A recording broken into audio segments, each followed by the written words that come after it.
Hey, this is Jose Gallison on No Way Jose on the Liberty Movement YouTube channel. Today I'm with Marc Clair.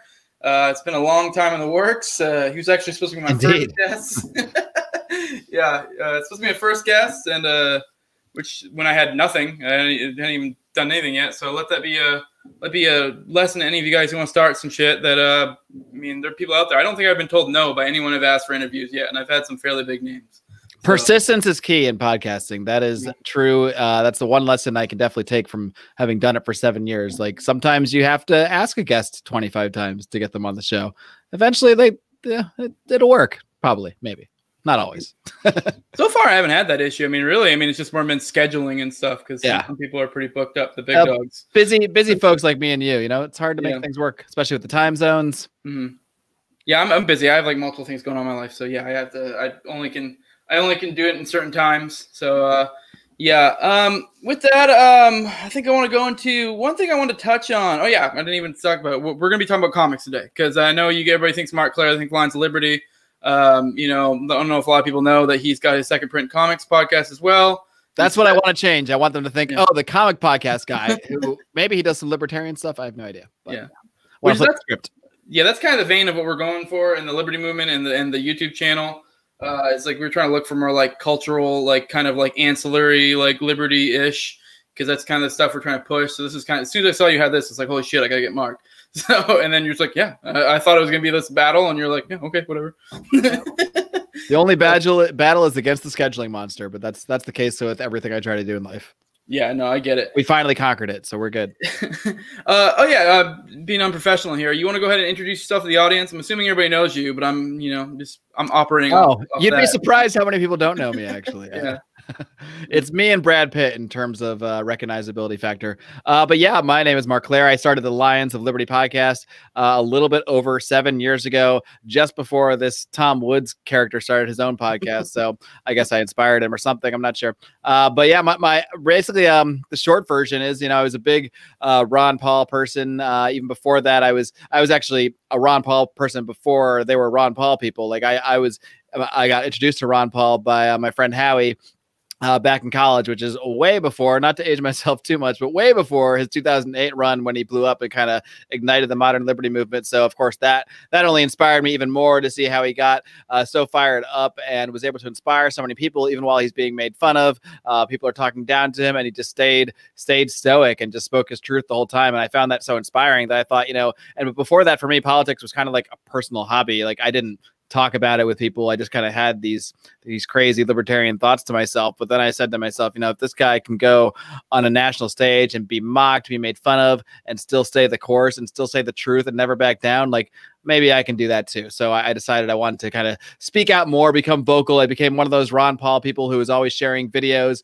This is how long ago this was. I was sharing Ron Paul videos vociferously on my MySpace page. So that's just to date myself a tad bit there.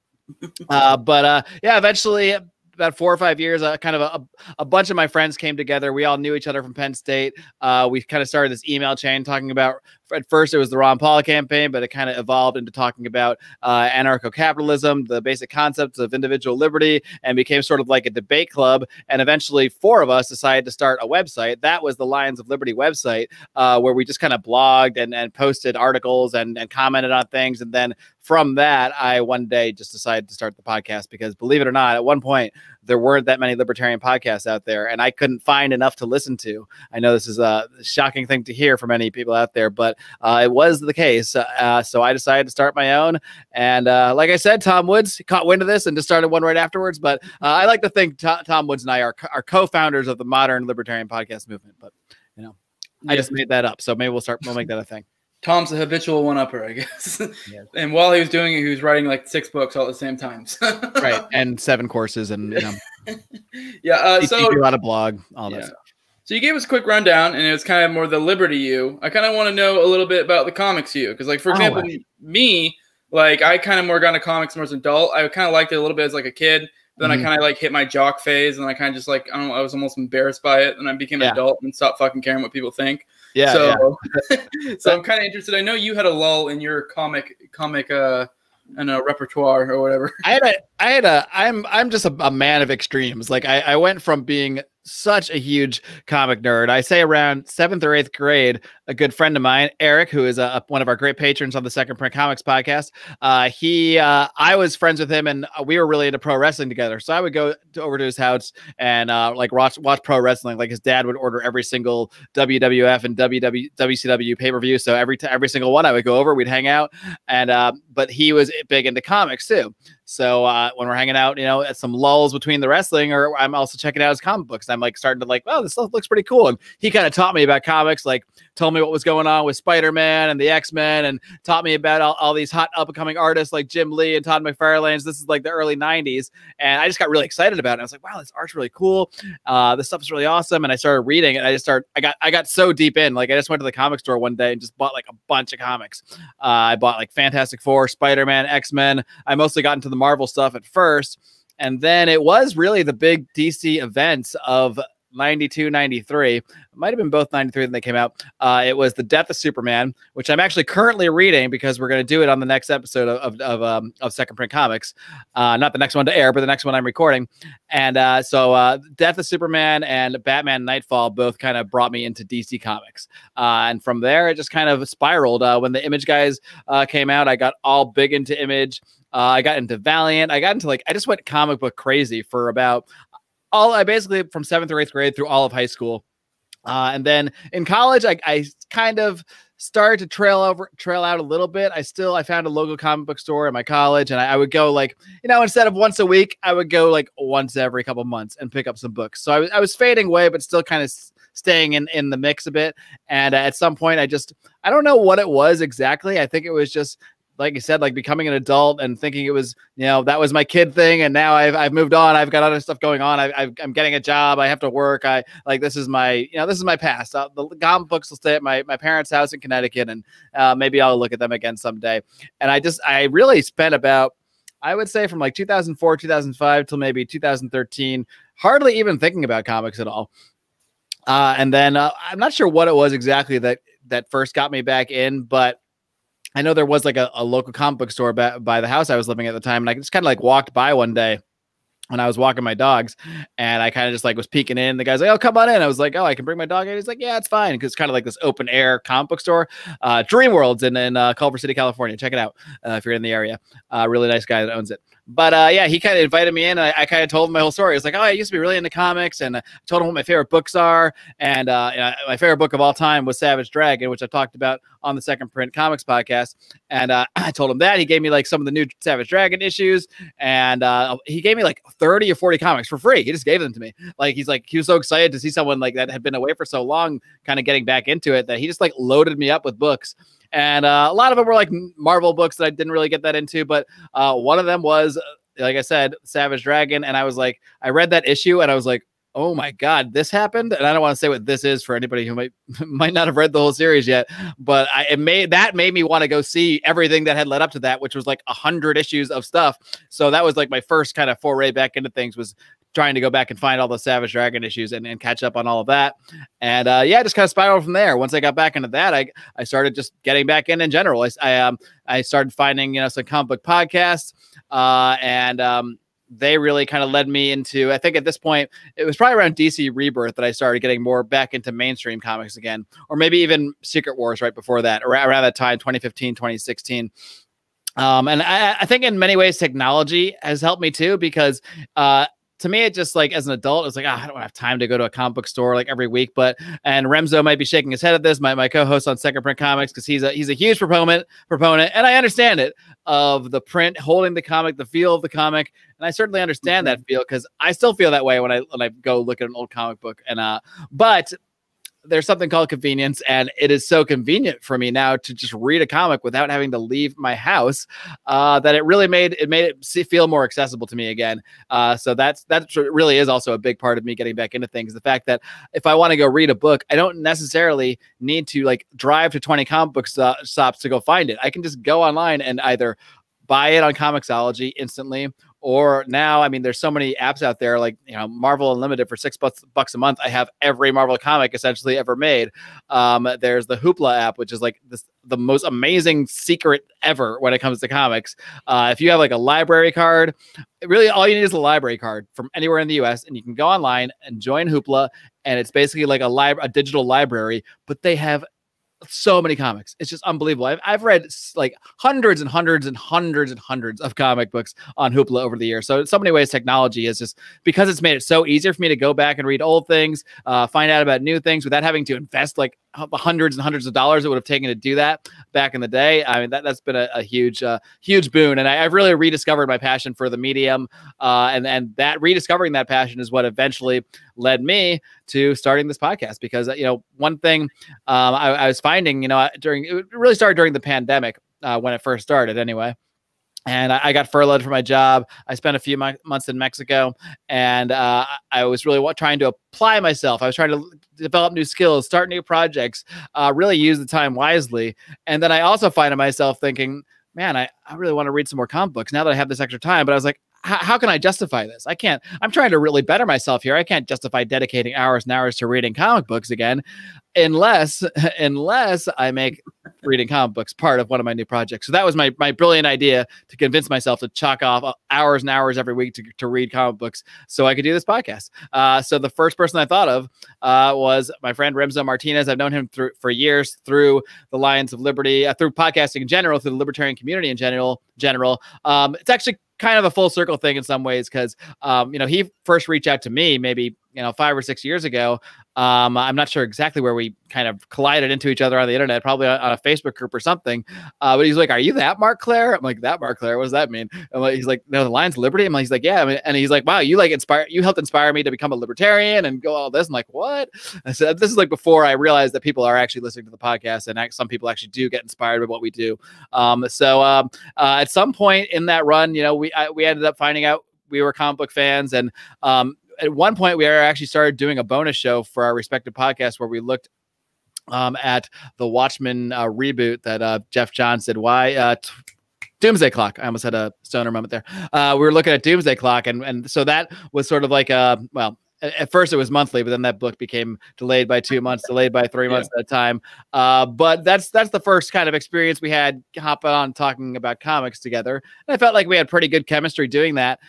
So when I had this idea, he was the first person that popped into my mind, particularly because I've got about 15 years or so on him. So we come from essentially different comic book generations. We had different books that we read growing up. We had different influences. We have different favorite books, but we also share a lot of similar views on things. So I thought it was a really good contrast that we're coming into this thing sort of, in many ways, we're introducing each other to books that inspired us.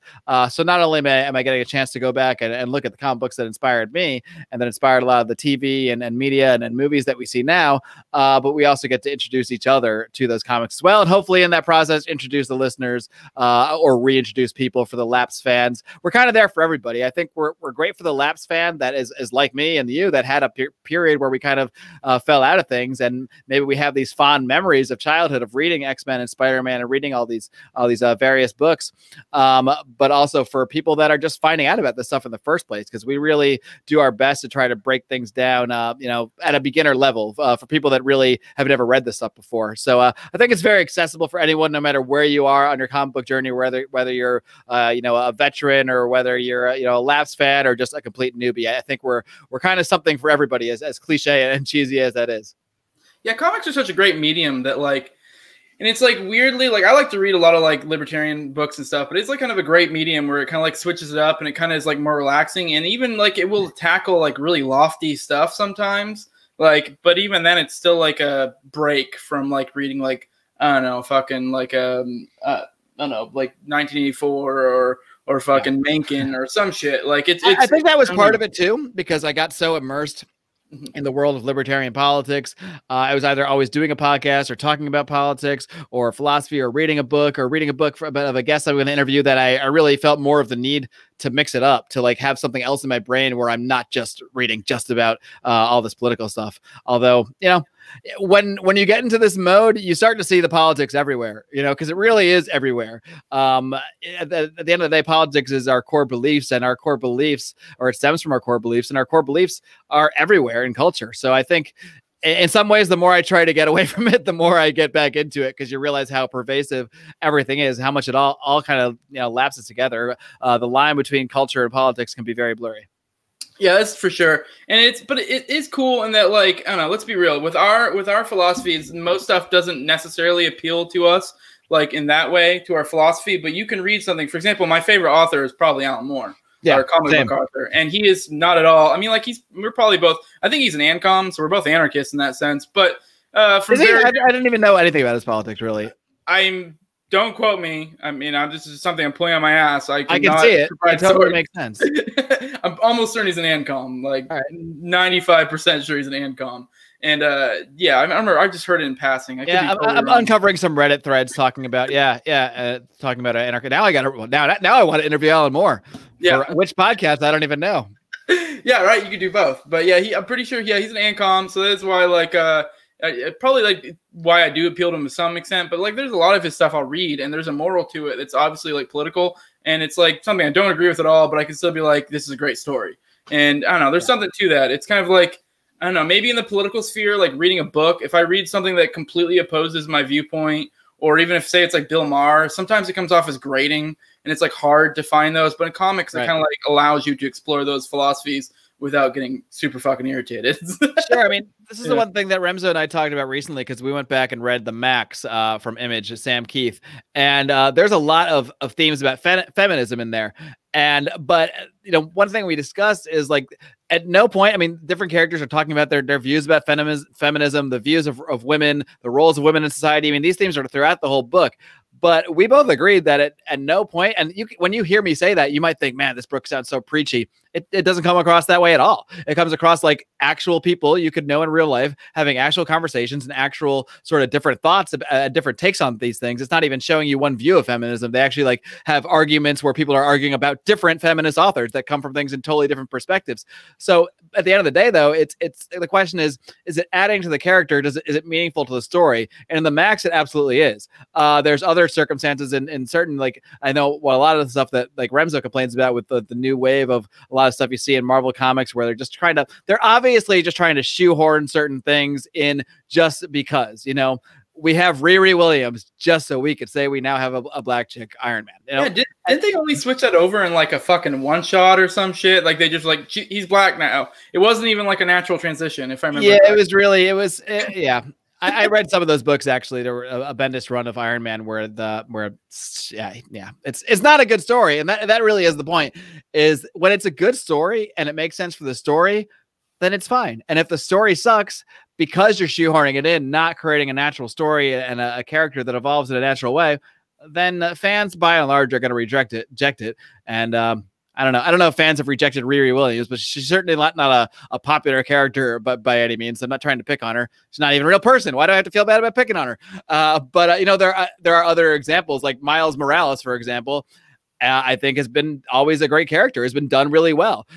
Even as someone who grew up as a Spider-Man fan, I can accept him as a second Spider-Man because he kind of fills a different role than Peter Parker does. And his story has sort of made sense. And he's been a well-developed character. So it's not about, oh no, there's a different cultured character here. It's just about, is this a good story or not? Does this make sense or not? Because I fully understand. I mean, when comics first came out in the 30s, 40s, 50s, every character is white. And I understand why in 2020, publishers don't want every single character of theirs to be white. That makes perfect sense. That makes business sense. It makes practical sense. It makes all the sense in the world, because so many people are reading these books that aren't white. So of course you want people out there to at least realize that there's people of their own color. I can totally see that. I have no issue with that at all. But make some good stories. Make some original characters. I don't like the retreads. I know I just gave an example of Miles Morales, which is a complete retread of a character. But for the most part, you would do better justice to these stories if you just come up with something original, come up with something brand new, instead of just trying to give us the black chick Iron Man or what have you. Honestly, though, with Miles, not to get too deep on a tangent, but Miles is like, it's part of his character that he's a retread of a character. Like, yeah, exactly. Part of him is that he's like, his whole character is like filling the shoes of his hero. Right. You know, and then like I don't know how far you've gone. I mean, I've never read the comics, but I know I know the whole story of yeah, like how in the Ultimate Comics, Peter Parker died, and it was a big deal for him. And I mean, obviously, anyone's seen the animated movie would know by now. It's basically kind of that to some extent, but like, which is maybe the best. I don't know if it's the best. It's probably one of the best animated superhero movies, if not the best ever. And it might be one of the best superhero movies ever. I just can't get enough of that movie. Every time I forget how good it is, and I watch it again, and I remember how good it is. Yeah, it made me thankful to have kids because I have a good excuse to watch it with my wife, not make fun of me. Be like, watch with the kids. Yep. Hey, yeah, it's awesome. It's for the kids. Kids, sit down. Watch the movie. Yeah. No, I must have watched it like 3 or 4 times. It's a kick-ass movie. Yeah. Kick-ass soundtrack, too. It's like just amazing movie. Yeah. But so you already brought up, you kind of fucked up one of my questions. I was going to ask that's what I do. What you're reading right now. You got to be careful because if you wind me up, I'm like one of those dolls. You wind me up and I just keep going until it runs out, which it doesn't. Hey, I mean, whatever, that works out well for me. It's kind of like having Scott Horton. You just let him go. Exactly. Scott Horton's my week off when I get to interview him for Lions of Liberty. Here's the format. Hey, Scott, how you been? Great. All right. Question. And war. Now go. Yeah. So the question that's asked is what you're reading right now. You already brought up you're reading The Death of Superman. Have you read it before, or is this like a reread for the podcast? Or so I read it both as a youth when it came out, like every single week, because I think it definitely bounced from book to book to book. And then as did the continuing saga after that, where there was Funeral for a Friend, World Without Superman. And then there was the Reign of the Superman, and there was the Return of Superman. I read all of that stuff. I think the whole thing took place over like maybe a year. And I read all of those as they came out. And I own all those original books at what I call the vault at my parents' house in Connecticut. I read all that stuff, and I've reread it since then. I actually reread it. It's one of the stories I reread. I think I reread it even, as a kid a couple times. And then as an adult, I kind of was like, that was one of the stories I went back to, like, oh, I remember this. I read it. And now I'm reading it yet again for the podcast. So I probably read it like 4 or 5 times total. So it's just Death of Superman. So it's probably ending with the death. Because I know it's the big issue people have was that the Death of Superman was good, but then the subsequent like stories were just trash. So, yeah, I mean, I plan to eventually, just because it would be too much for one episode. We're just doing the death in this one. But yeah, I'd like to eventually get to the other stuff. And I remember actually liking it as a kid, but I like a lot of stuff as a kid that I read now, and I'm like Maximum Carnage we did. That was a 14-part series, and it might have been a decent 3-part series, but it's a terrible 14-part series because it's basically just the same group of characters getting into a battle, splitting apart. A couple of new cameo characters get added in. They get into another battle. They get spread apart again. And this happens 14 times for 14 issues. And it's such a drag. And I remember loving it as a kid. I was like, this is so awesome. But reading it as an adult in one sitting was actually hard. Like, it actually felt difficult. It was like, that was the first time I'm like, wow, I'm actually doing work now. I'm only finishing this because I'm doing it for this podcast. This is now a job. Yeah, just throwing flashy fight scenes and shit at you when you're an adult isn't as cool. When you're a kid, you're like, this is fucking dope. Yeah, kid, all I need is pretty pictures. I liked, even as a kid, I really feel like I eventually gravitated towards the comics that had the better stories. Like Alan Moore became my favorite writer in my teens. So I feel like eventually I got there, but yeah, you can look over a lot more stuff, when you're 13, 14 than you can when you're 40, like me. So what I'm reading right now is Earth X, and I'm probably I'm like literally in the last chapter, and I've been kind of pleasantly surprised with it. It's kind of cool, a little weird. I don't know. I mean, I kind of dig it. I mean, obviously, I see how it finishes. I think I have a kind of an idea of how it's going to finish, and it's not really a story I've ever explored before. So have you read it? That's on our agenda. Yeah, I read that. I've read most of the major Alex Ross books from like the late 90s or early 2000s. So I read Kingdom Come, which is amazing, Marvels, which is really amazing, Earth X.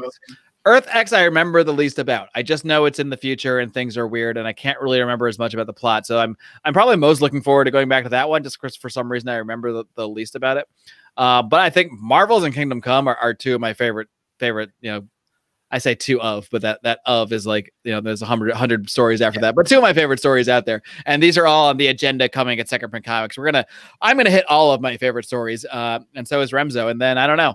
I keep thinking, man, is there enough material? And then I start typing, and I start because we have a shared document where we're typing out our ideas for future episodes. And I'm like, yeah, there's no limit here. I could do this forever. There's so much. Remember more favorites. Yeah, every day I think of stuff. And I mean, I guess eventually we'll get through every comic I've ever read, but I mean, that's going to take a long time. So I don't think we'll go anywhere. And then we'll start doing the rereads. So, you know, the show will continue for a very long time. As long as people want to listen, it will go on.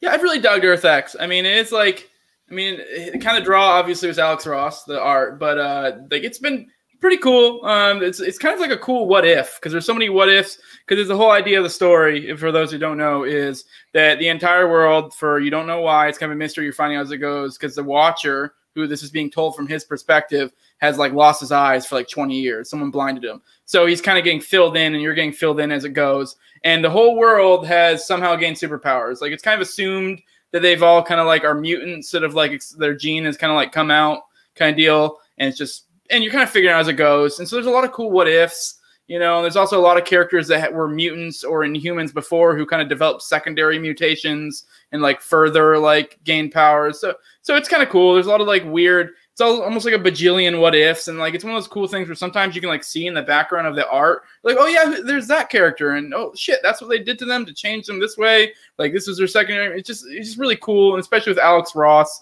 being like who he is. Who, I mean, if you don't know who he is, go look up his art. He's fucking phenomenal. He doesn't do a lot of work because he takes fucking forever. Which I mean, perfection doesn't happen quick. So I don't know when the last time he did a full book of the interior art. It might have been Earth X. Oh, I know there's like other. After Earth X, there's like Universe X, or I haven't read any of that stuff. So I know there's more after that, but I think for the most part, he just sticks to covers now, because with his art, how detailed it is. I mean, each page, each panel is like a painting that should be in a museum. Like it's absolutely incredible. So it's amazing that he even ever did full books. Yeah. And then also along that line, have you ever read Astro City? That's another I have not. No. Oh, that's one you gotta check out too. Okay, what is that? Is that just some like independent comic? Yeah, it always reminds me of Alex Ross. I think did covers for it. I don't think he did anything outside of that. He might have I think he just did the covers. But it's by Kurt Busiek. It's published by Image Comics in like the mid '90s, and it's basically just about. I'm not going to do it justice with a description. It's basically it's like an anthology series spotlighting certain like superheroes. It's like kind of in this like fictional American city called Astro City, and it's just. Yeah, I won't do it justice with my description, but I highly recommend checking it out again. Okay. Or you can just keep listening to Second Print Comics, and someday we'll get there. Yeah. All right, so let's go ahead and get into our picks. One thing I talked to Mark beforehand, and he said it was going to be one of those things we're going to kind of be last minute because one of those things hard to pick, but we're going to do 3 picks. Because even when I think I know something, I don't really know it. Yeah, I mean, and I already, if any of you guys are actually following this, you know, and saw the episode with Remzo, we're going to go do the same thing. So Mark's going to get my sloppy seconds for my picks for not my tops. But at the same time, they kind of are, because they change every day anyways. Like even during, I was talking before this, and even during the episode with Remzo, I changed a couple of my picks like 1 or 2 times. So just in my head. So, but we'll go ahead and we're going to do a favorite pick, which is by favorite, not absolute favorite, because to ask someone who's a comic fan to do that is heresy. It's damn impossible to do, because it changes every day.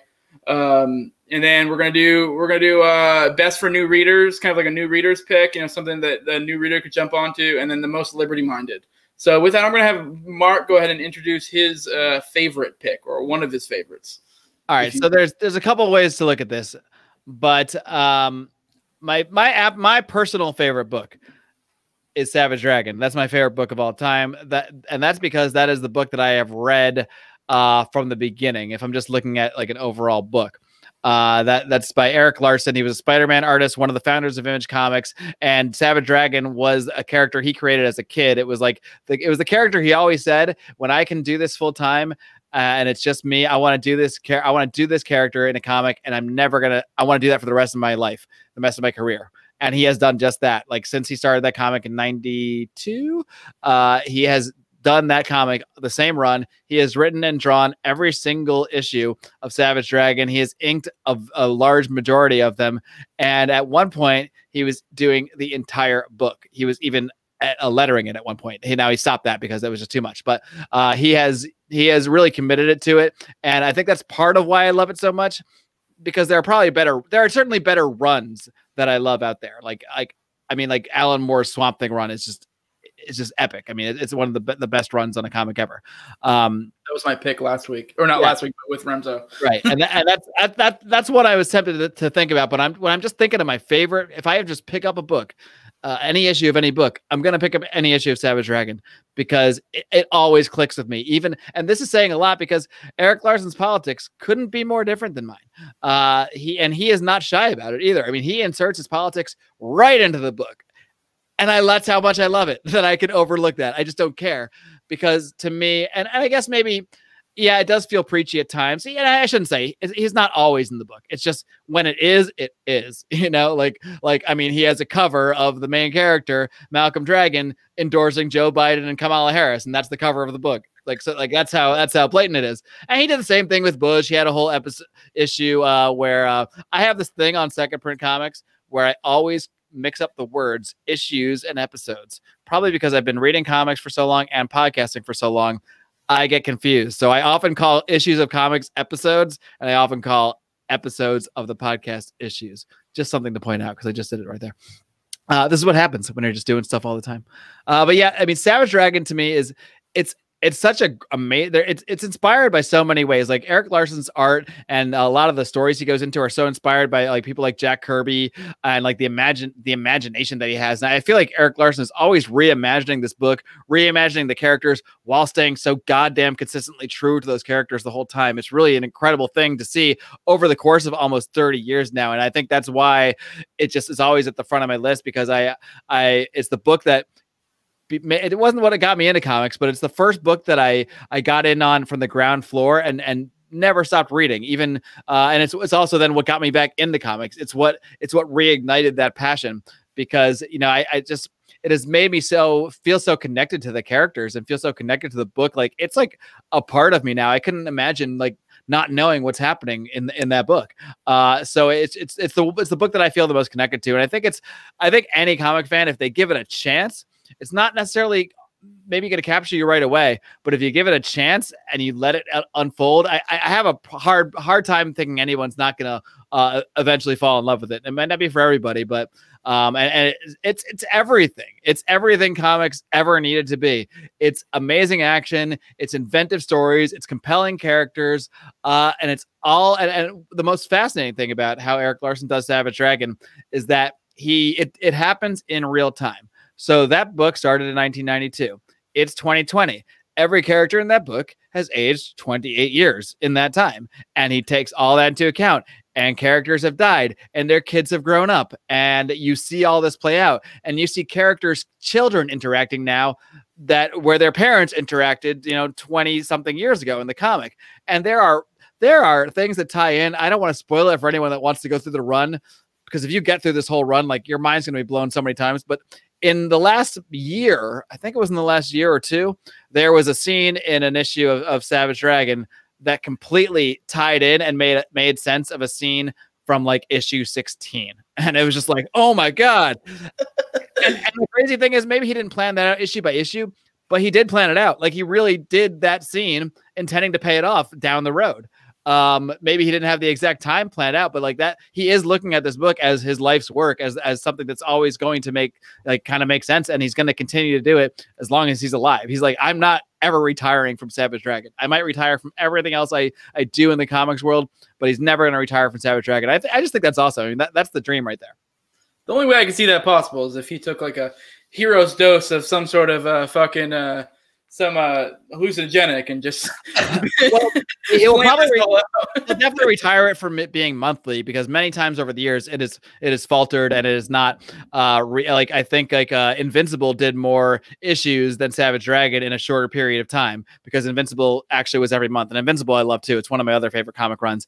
But Savage Dragon, there's been times when you went 3 months without an issue, or 4 months without an issue, or 5 months without an issue.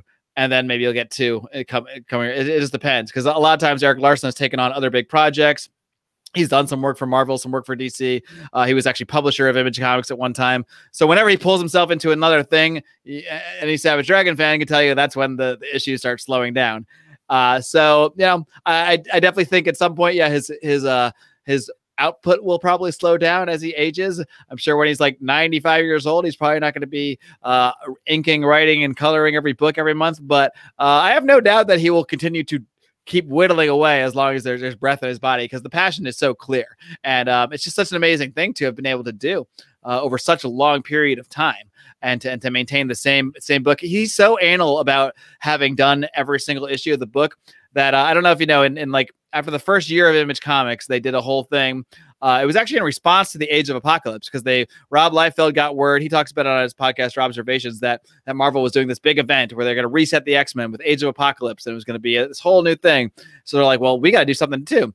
So they came up with Image X Month, and the concept was that every Image creator would swap books with another creator. So they would all be working on different books. And Jim Lee and Eric Larson swapped places that month. So the original issue of Savage Dragon number 13 was done by Jim Lee.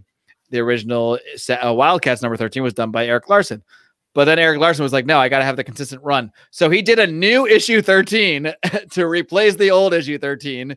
And so now he has a consistent run. So you can still find issue 13 by Eric Larson, because he couldn't handle, having that one issue that he didn't do in there. It's funny, a little bit fucked up, because it's kind of like he shit on the other writer. But well, yeah, it is what it is. Yeah, I wish I could riff on that more, but I've never read a bit of Savage Dragon. I mean, the only thing that I know of him is from Invincible, because I've seen some crossovers. Yeah. And I'm like on volume 20 of Invincible. Ironically, that's how I learned about Invincible, was because Invincible appeared in Savage Dragon. I was like, oh, if Eric Larson likes this thing, maybe I'll check it out, because he. Early on in Image, they would just do crossovers to everybody, just to get in each other's books. Like Youngblood would appear in Savage Dragon, and it was like obviously just to kind of cross promote. But later on, when I was like kind of rereading it, it became obvious that to me that Eric Larson actually had an affinity for this book and this character. So I said, all right, because he would even talk about it in his letters page. He's always interacting with his fans. Also, one of the best letters pages in comics history. Every single issue has had a letters page, like a real letters page, an old school letters page, and one thing I remember from being a teenager, Eric Larson got into a feud with Peter David in both of their letters pages. It was a feud that spanned, I want to try to find like all the issues and compile it into its own ebook or something. But Peter David would write letters into, I don't even remember what they were arguing about, but Peter David would write letters into Savage Dragon, and Eric Larson would publish them. Eric Larson would then write letters into the Incredible Hulk, and they'd be published in there, and they were like arguing across their books. It was amazing. Yeah, I really want to track all. There's got to be somebody on the internet who's compiled all those into one cohesive debate. But this went on for like months. I want to say years. I don't even know. But I just love Eric Larson's the way he'll interact with other creators, interact with fans. He's never afraid to say what he thinks. He always says what he thinks. And even though I don't always agree with what he thinks, I respect the hell out of it. I mean, that sounds like a good second print episode. Yeah, well, episode 3, we did Savage Dragon. Oh, I meant like going into the full on. Specifically, yeah, that's a good one. Yeah, maybe we will do that someday. I mean, or maybe that'd be like a Patreon content type thing. I don't know. So my pick I was gonna do is Preacher. Normally I have it in front of me and I show it, but I made the cardinal sin of loaning my comics out to a buddy and never fucking getting them back. So that's one thing. If you're into comics, don't fucking give your friends your comics because they almost never come back. So, I mean, unless they're really, really good friend, you trust them, bring it back. Chances are they probably forget about it for forever and you'll never see it again. But yeah, Preacher's the shit. If this is, I don't know if you've ever heard Preacher, but it's one of those ones that if you have, okay, yeah. If it's one of those I've only read a few. I think I've sampled it, but I never really got into it. But not because I didn't like it, just because. Sometimes you read a couple issues, you're like, I like that, and you just never get back to it. Same thing with the TV show, which I think is pretty different, right? But I did actually kind of like the first episode, but again, it didn't suck me in to watch the next one for whatever reason. The TV show was like wishy-washy. It had parts it liked, but then I don't know if it was just one of those comics where I was like things where I was too attached to the comic that when they changed things in the show, I was just like really irritated because it's like one of those things that like sometimes there's certain things that are integral to a character and they change things and like I get really irritated by it. Like, okay.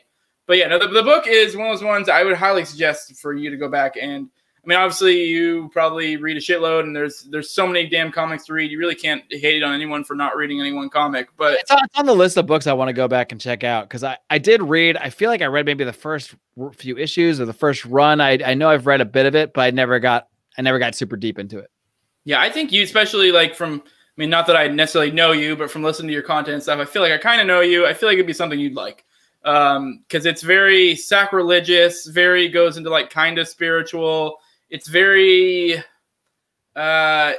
doesn't give a shit. There's like all sorts of racial slurs, but not in a weird. It's just very unforgiving and doesn't give a shit. Like it's kind of like The Boys, but done in a better way. You know, because like I don't know if you read the comic The Boys. Yeah, you know, not into the show. The comic goes. People watch the show and think that it's like crazy. The comic's even way worse. The comics like so much crazier than the show. If anything, I kind of like. If anything, comics kind of to me. From what I read the first like major, I forget what it's called, whenever you have a large group of comics together.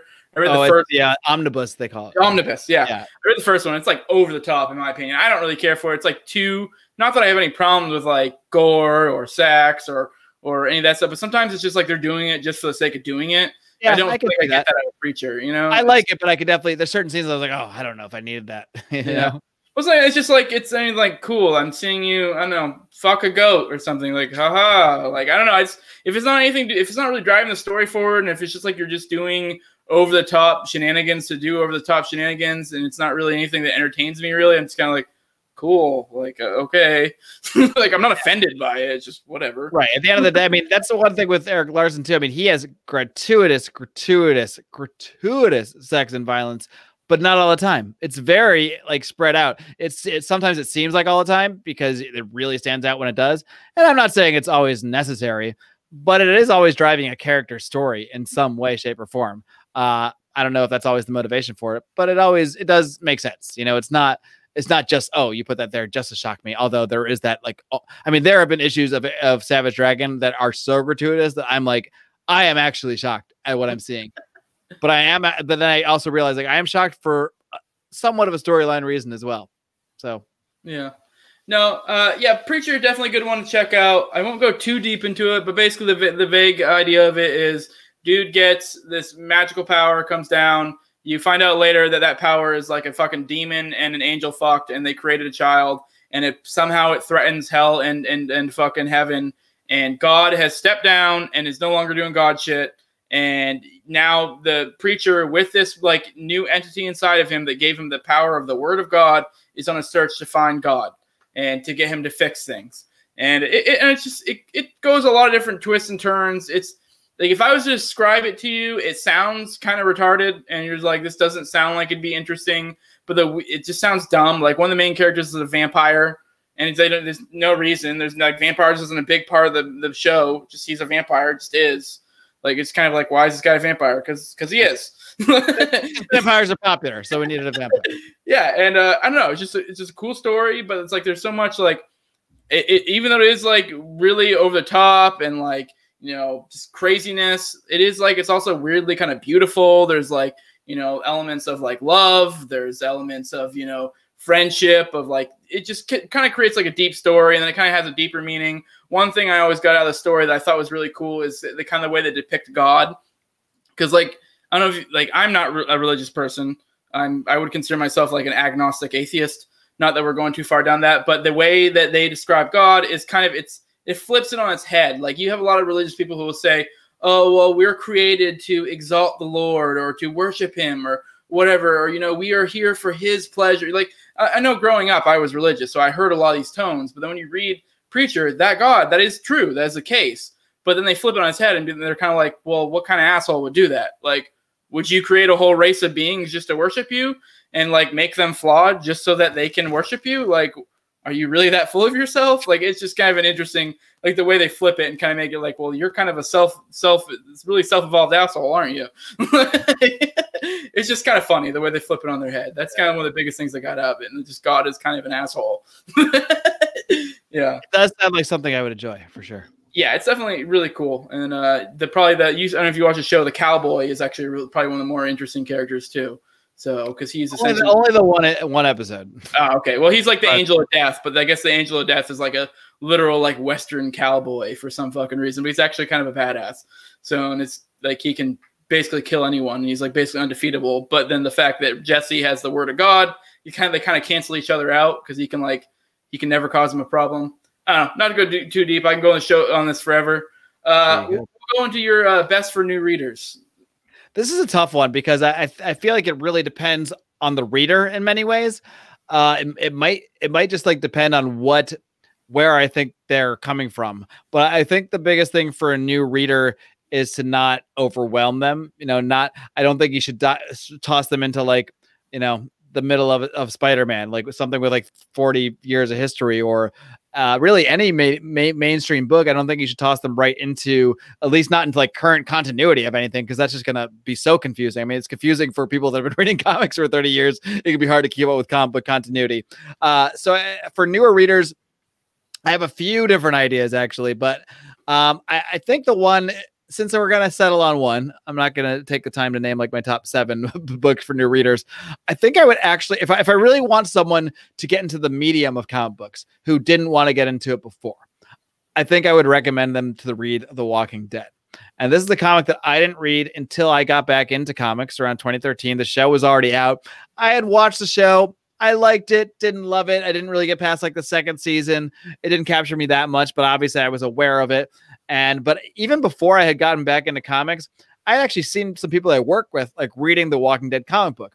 And these are people I didn't even like know read comic books. I'm not even sure if they read comic books besides The Walking Dead. That's how big The Walking Dead was becoming, surrounding the TV show. That is people that maybe have never read comics were getting into comics this way. And I think with a new reader, I want them to see that comic books are not necessarily what they think they are.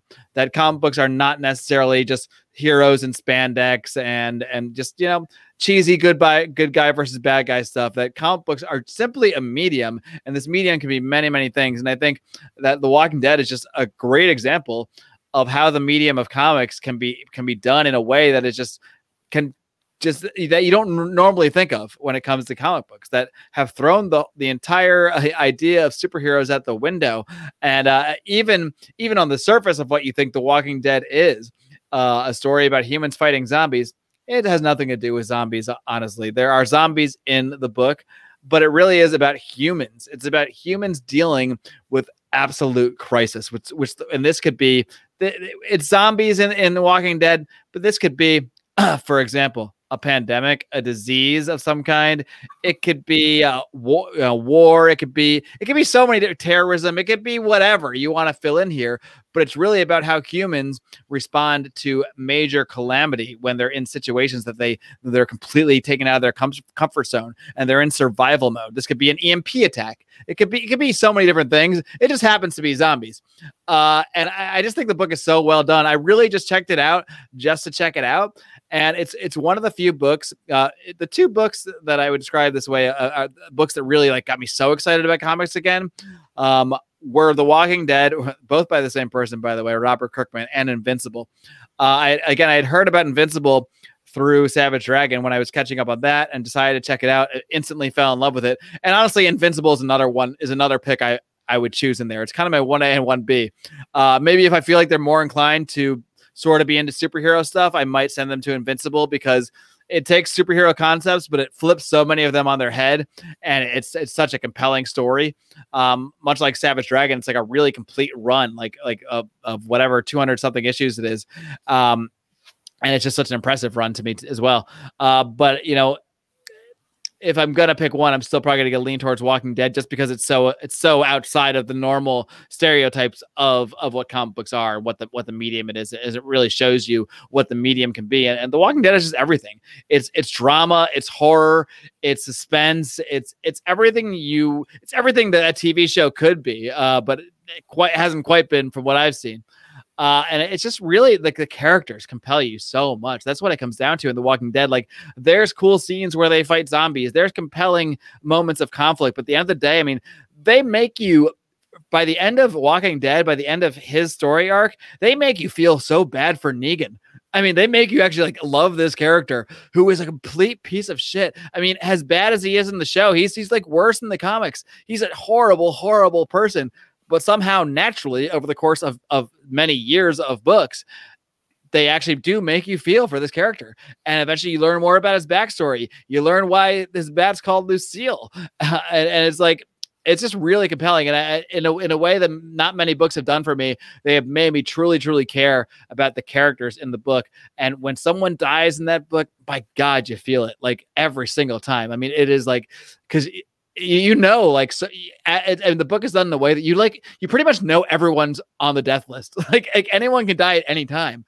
But certain characters kind of have certain story arcs where even though you know anyone can die, because that is the nature of the book, some characters feel above it and no one's above it. And it's just such a well done book. It's an absolute masterpiece, I think. Even the way it ended, I think I was really lucky to get into The Walking Dead and Invincible when I did, because I had the privilege of getting to read basically the entire runs of those books up until about before they ended. Somehow the timing just worked out where I caught up like right before, maybe a couple issues away from them actually ending. I think Invincible might have actually ended like right before I caught up. And then Walking Dead, I caught up and I was reading it monthly, and then it ended.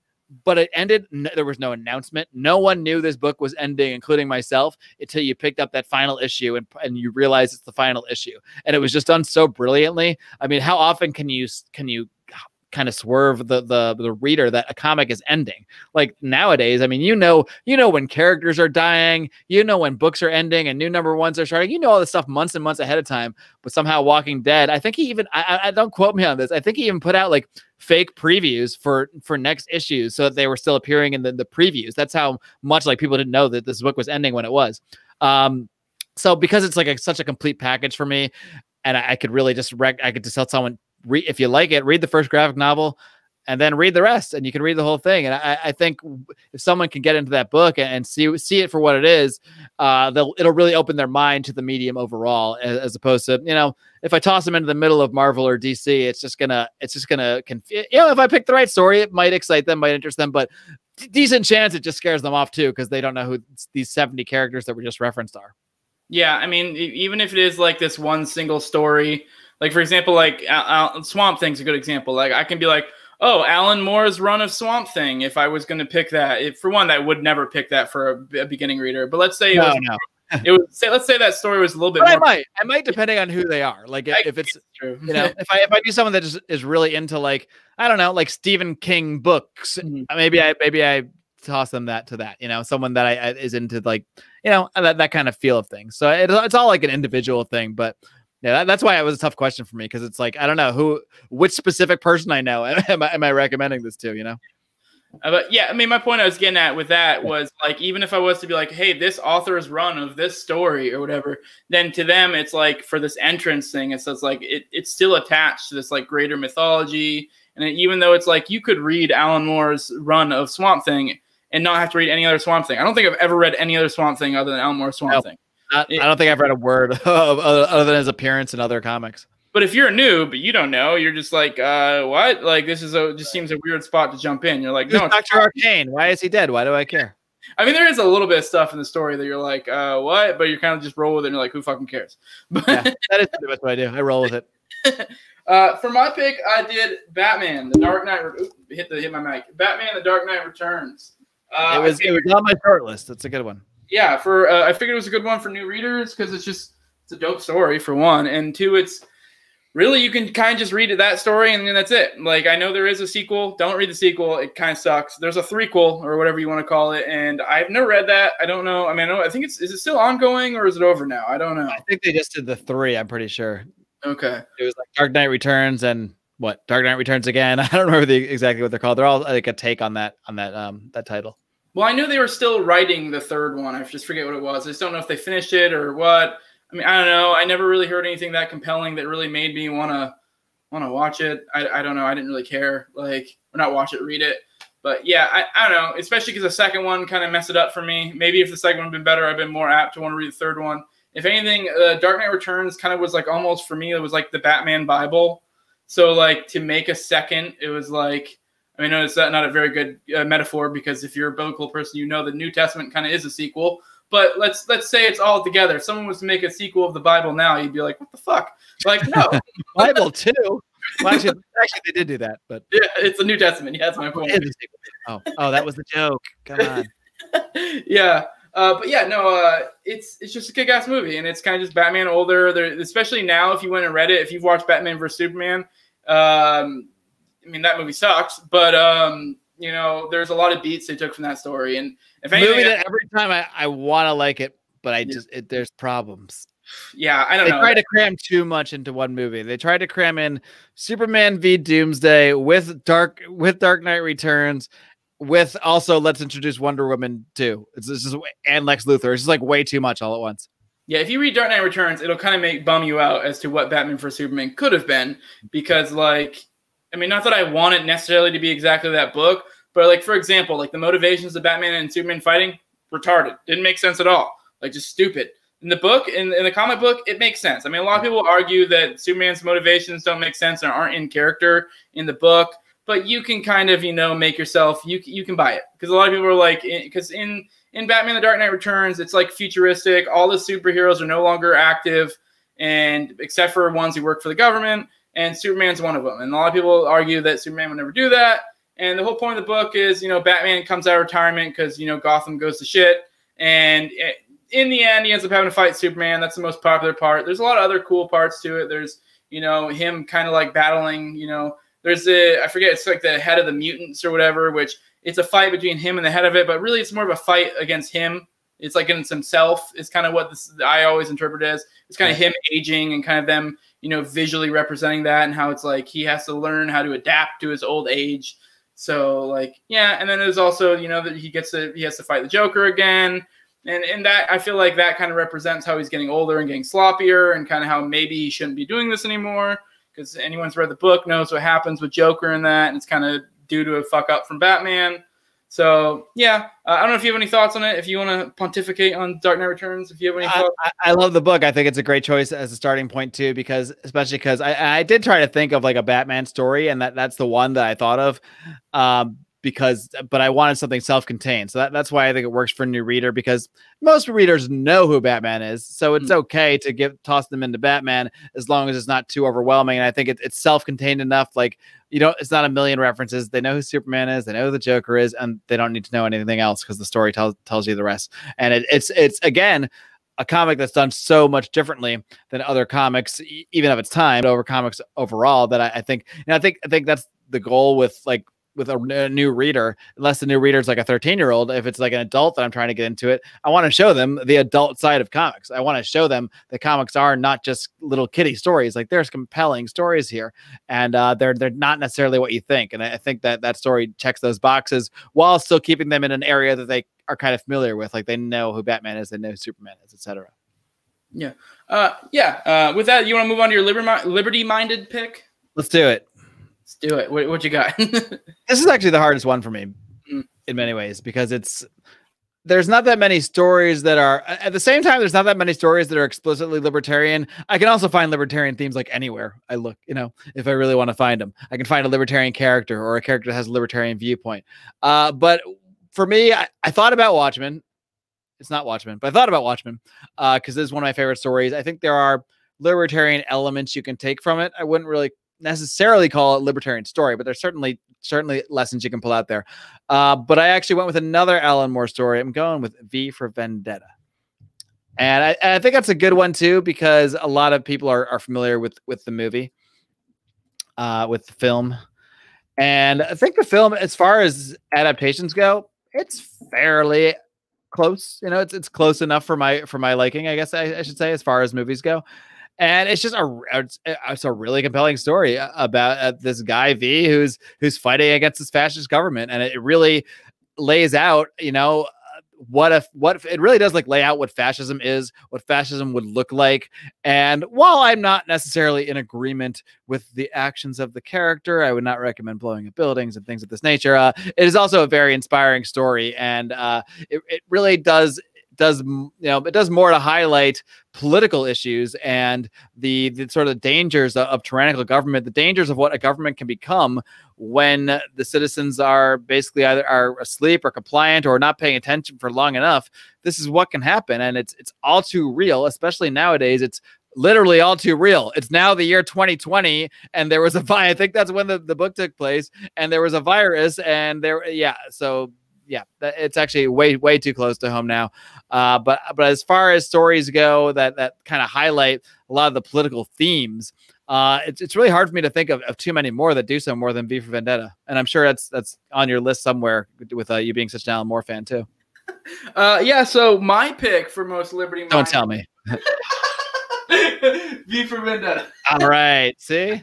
Yeah, I went with the same one. I was going to do that one last week, then I just like, that was one of the ones I changed my mind on, and I went with Red Sun instead. Because I don't know if it was you or if it was Remza who said they never read Red Sun. It was me. I had never read it. It's a good book. I don't know if you watched the movie. I watched the movie recently. Remza was going on about it, that it was cool. I was kind of disappointed a little bit with the movie.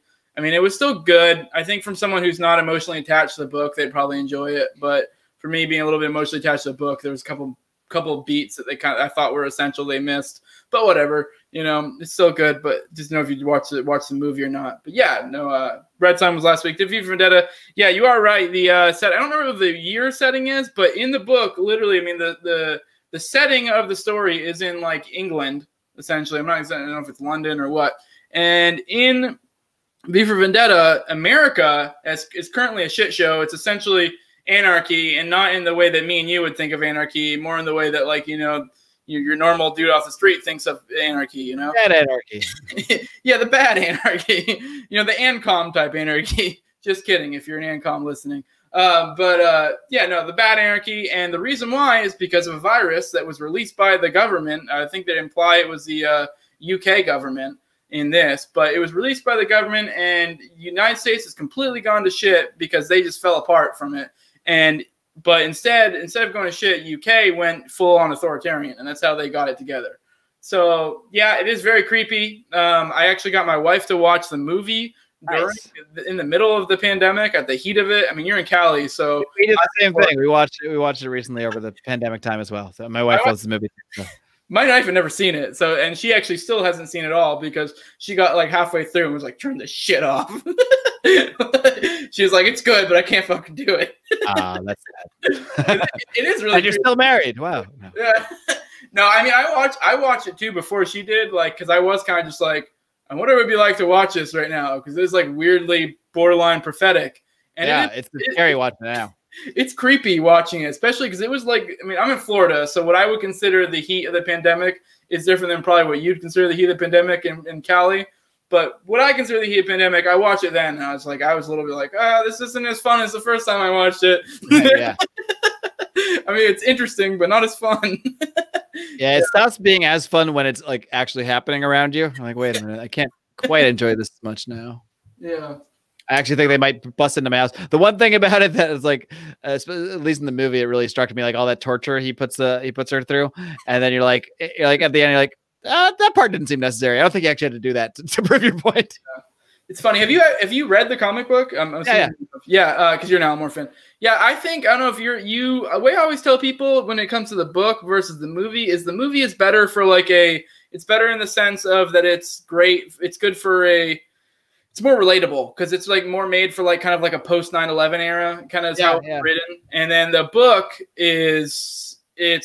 it's a little less relatable, but it goes more deeper into his philosophy and stuff. And it's more like deeper on the political like philosophy end of things, I think. So that's why I would recommend it for the political people. Yeah, it's I love the book. Like it's great. One of these days I'm going to go back and read it again. It's a great book. And it's actually less like, I feel like the book is like less like superhero-y. Like he is represented as this like almost immutable force that is superhero-y, but whenever he does his like antics of shit, it's almost like it's sometimes a lot of times it's done in the shadows or off screen or off panel or whatever. So it's not really like you don't. It makes him a little more of like a character. So yeah, I don't know, but yeah, great book. We both picked it. So I mean, if you're liberty minded and you want to get a, it's one you need to look into. We're already at an hour. Dang, I thought we would but time flies when you're talking comics. Yeah, it definitely does. One thing I wanted to bring up, Remzo and I will look up and be like, sometimes we'll think like, oh, this is only 4 issues we're talking about. This is gonna go fast. We look up, it's almost 2 hours. Like, oh, okay, well, okay. I'm kind of like want to like pontificate more on some of these, but I'm like, oh Jesus, I don't want to make this like a 2-hour episode. But yeah, one thing I did want to bring up, not to make it too long, one thing I wanted to bring up from the first time we talked, I just finished The Boys. You said you read the comic. I haven't read all the comics. I only read the one omnibus. But I think I read pretty much the same as you. That first like large. I want to think I finished the whole thing. Maybe I didn't quite get through the omnibus, but I read most of it. That first. So what I wanted was your opinion because I think The Boys, the TV show, was one of the few examples where the show or movie or whatever is done better, in my opinion, than the comic or book, whatever. So I'd like to know your opinion, because that's personally how I felt, that it was. I just felt like it was better. I didn't really care for the comic all that much, and I felt like, don't get me wrong, second season, if we go into in the weeds, I do think there was some beats they went down that I was kind of like, why'd you do that? Kind of came off more SJWE in the second season. Well, I only watched the first episode of the second season. I didn't turn it off because of SJW or anything. It's just with me, I will go back and watch it at some point. But with me, it's like we'll try to watch like a show, and then one or two of those shows will be the ones that I go deep on. And right when I was starting it, I didn't really compel me to. I think I watched the first 2 episodes, knowing I'll come back to it. But then I got into Better Call Saul, and we watched like all of it from the beginning. So that's been my distraction. So I have to, but I will probably get back to it. But just speaking from like the first season, yeah, I can see what you're saying. Like, because you can't. And it's not like a TV show is tame at all. Like if you adapted that book directly, I mean, it would be too much even for Amazon or even for HBO. I mean, NC-17. Yeah, I mean, beyond triple X. I mean, it's like insane. I mean, like just little things like, okay, in the TV show, it's implied that what's her name? Who's the main character? The female. I can't remember. Her name. Oh, the female. I think they call her the female. Is what her name is in the yeah. No. She has a superhero name. I can't remember her name. Anyway, you know the chick that is with Star the Girl or Star something. Oh, Star Girl. Yeah, I was thinking that you were talking about the Asian chick who is the female. So. Oh, okay, yeah. No, yeah, Star Girl. Yeah, I think. Yeah, so she in the comic. In the show, it's heavily implied that she goes down on the deep in like the first episode or 2. In the book, it's more than heavily implied that she is gang raped by the entire crew. So it's like little things like that. And I think that's like what you were talking about before about things that are just like too over the top. Like you didn't need, I mean, I don't know. It's shocking. It's shocking both times. It's like, if you hadn't read the book, then the show is shocking when they do that. If you've read the book and the show is like, oh, that's all they did with that. Okay. But for a show, it probably is done a little bit better. Like they don't have as much shock value for the sake of shock value in the show, where everything, at least from the first season, is kind of done more to move the story along. Not really. There's not too much that's really for shock value in the show. And there are shocking moments, but they're shocking moments that actually like make sense for the story. Whereas I do feel like the book does get, like you said, a little gratuitous. I mean, there's a whole storyline of the one superhero, the robot guy, who's like obsessed with like fucking everybody in the butt, and then he just starts his problem is he just goes raping people in the butt while he's in the middle of superhero missions. Like, and he raped his little psychic partner. Like, man, I don't think they'll ever go for that storyline in the show. Maybe I'm wrong. That's a perfect example of what I was talking about earlier. Because I remember that issue too. That whole issue is just them trying to figure out this, like, why he's doing, like, not why he's doing it, but because the boys are kind of like this, like, I don't know, Fed boy, type alphabet boy type thing. And they're trying to like blackmail these people. So he's going after him. And it's literally the whole issue is just him, different scenarios of him trying to fuck his other team members in the butt. Like, it just, it's like, what, I mean, don't get me wrong. I mean, it's funny, but after a whole issue, you're like, all right, this chick's getting a little old. Like, it's not really funny anymore. But yeah, yeah. You got anything else to add there, or no? I thought I kind of cut you off. I mean, I think it's like I said, I could probably judge it better when I actually go and watch the rest of the second season. I do think it is a very good adaptation, and I think they do a good job of staying true to the feel of the book without having to feel like they have to stick to it exactly, because it wouldn't quite work as well to just directly translate that to the TV show. Yeah. With that, I think we're probably going to go draw this to the end. I think probably a good spot to do that. So you want to go ahead and drop any plugs you got here, Mark? Oh, man, I got plugs galore. But anyway, check out the Second Print Comics podcast. If you're listening to us talk about comics for this long, surely you will enjoy myself and Remzo talking about comics for longer than this, even every single week on the Second Print Comics podcast. Wherever our podcasts are found, Apple, Stitcher, blah, blah, blah, Spotify. If you type it in, you're going to find it somewhere. And let's see. We also have a Patreon, patreon.com/secondprintpod. I should emphasize it is second, the word second spelled out is if you try to type 2ND, you're not going to find it. So Second Print Comics. You can also find us at Second Print Pod on Twitter, on Instagram. that's about it for that. And then, of course, if you want to hear me rant about politics as well, you can follow Lions Liberty Podcast. We have 3 shows a week. I host the flagship show every single Monday. My good friend Brian McWilliams hosts Electric Liberty Land, his weekly look at comedy culture and liberty every single Wednesday. And John Odermatt wraps things up on Fridays with this look at the broken criminal justice system on Felony Friday. So we got a great variety of awesome libertarian political content over there. And if you're just kind of sick of the politics, well, then when you're done, just head over to Second Print Comics and listen to us rant about that stuff there. So there's plenty for the whole family. Yeah, for us, I just made an audio component for this show. So we should be on most things. I don't think we're on a couple one. Yeah, we're on the same thing that Mark suggested me, Red Circle, but it sends out to all the major podcatchers. I don't think I'm on Apple yet. I'm working on it. I'm kind of a tech idiot. If you're on Red Circle, they'll get you to Apple eventually. It might take a few days. Yeah. No, I still got to set it up. I don't have an Apple ID, so I got to figure that out. And I'm kind of a tech idiot. So. Oh yeah, that's a thing. Yeah. So yeah, I got pretty much on most everything except for Apple. So for the audio aspect of it. Yeah, we're also on MeWe. We're on. One thing I want to add too, real quick, while I'm still thinking of it. We added a new show to the Liberty Movement because a lot of people, if you've been following, you know that this isn't supposed to just be the No Way Jose channel. We're trying to have like multiple shows, kind of like what Lions of Liberty do.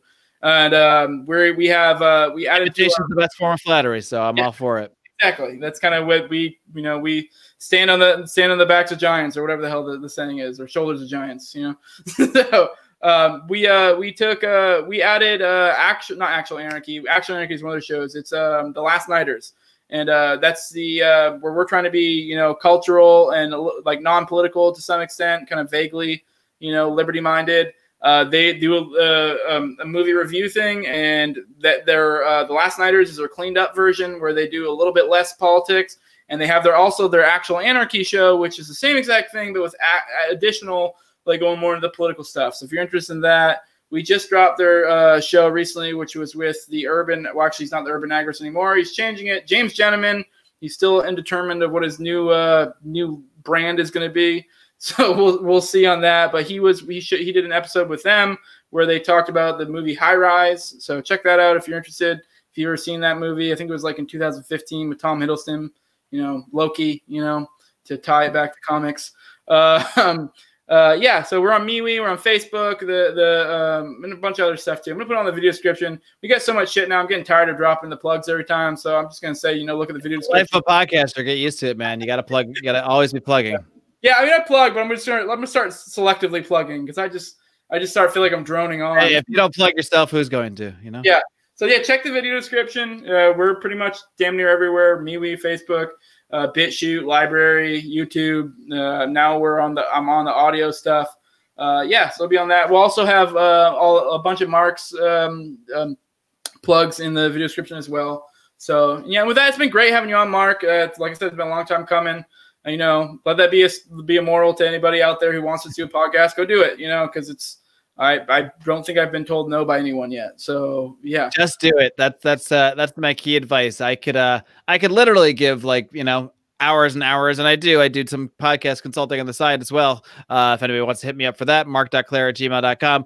But at the end of the day, you can teach someone everything, the ropes about podcasting, and give a million courses but at the end of the day, the real way to do it is to just do it, because you're going to learn more by doing it and going through it and taking your lumps than you are by just hearing it. Yeah. So.